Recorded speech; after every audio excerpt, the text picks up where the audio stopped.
Futures still point to a higher opening, at least for the Dow, a dead flat to slightly lower for the Nasdaq. Keith Fitz with us this morning.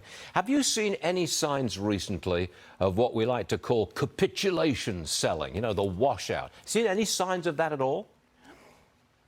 Funny you should ask, Stuart, because that's where I've been spending most of my time lately, is looking for those things. Remember August 19th, 1979, Business Week ran the death of equities cover because the ravages of inflation?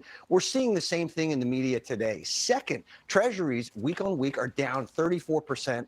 25% for equities. That's never happened in modern financial history. People are beginning to throw in the towel at any cost. That to me is almost always a contrarian bullish indicator. So yeah, you bet I'm seeing them. I'm seeing something else, or feeling something else. This bear market, it's getting kind of tired, isn't it? It is, and that's a good way to describe it. People don't compensate. They don't understand how these things work. You go to a store when you have a sale. You don't go to a store when they're having a 50% more pricing. You know, you go for the bargains, and that's where they are today. So, are you dipping your feet back into the waters?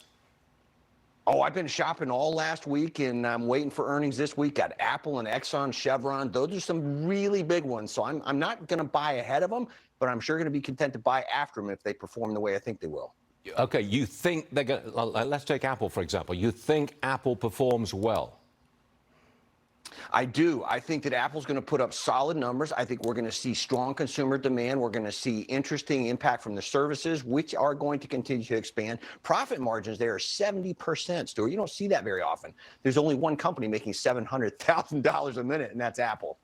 So, big tech, you think, might put a floor under this market this week? You know, I haven't thought so for a long time, but yes, I'm beginning to get that sense. If this rally has legs, there's not going to be a warning bell. Powell won't know what to do about it, and the markets are going to come roaring back anyway, if I'm correct.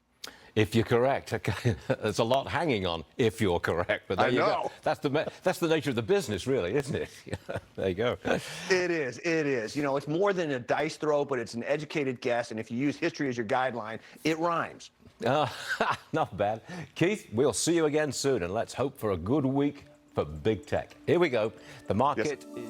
Hi, it's Keith here. Thanks for checking out today's highlight clip. What'd you think? Did I make sense? Is there something you'd like to add? Make sure you leave a comment down below, and of course, click subscribe to keep up right here on YouTube, or sign up for the email newsletter at the link below. You can also find me on Twitter and Instagram for my real-time thoughts on markets, analysis, and a whole lot more.